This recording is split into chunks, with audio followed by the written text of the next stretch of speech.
Well, paleontologists just accidentally discovered the Kraken, and yes, I'm being 100% serious.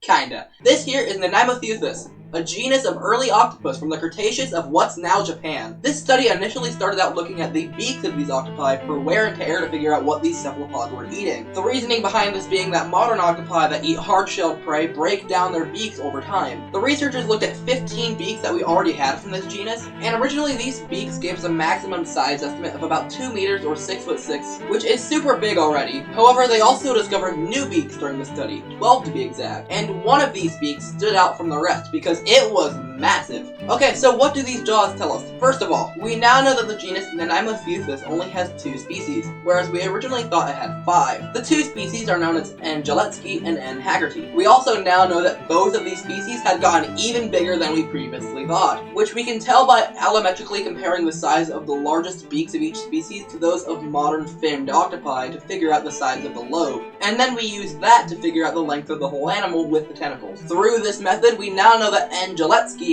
reached between 3 and 8 meters. The larger octopus, however, N. haggerti, could have reached 19 meters or 62 feet long. Granted, that's one of the upper estimates, but it's still plausible. And that would mean these octopi were larger than even Mosasaurus. Arguably more terrifying, the researchers actually figured out the diet of these octopus through the wear on their beaks. Because, that's what the study was originally about. The beaks of these octopi were super worn down, with about 10% of the total beak length being missing in the largest N. haggerti specimen. This is a much larger percentage than we would see if this octopus was just eating hard-shelled animals like ammonite. This amount of tear comes from a jaw that was crushing bones. Somehow it gets even more scary because the wear on these jaws were asymmetrical, meaning there's more wear on one side than the other. This indicates that these octopi had lateralized behavior, like how we humans are left or right-handed, which also means that these octopi were already really intelligent, potentially as smart as modern octopi today. These giant octopi were more than likely the apex predators of their environment, and it just gives me more reasons to not want to go swimming in the Cretaceous oceans. Sounds like a horrible idea when just beneath the waves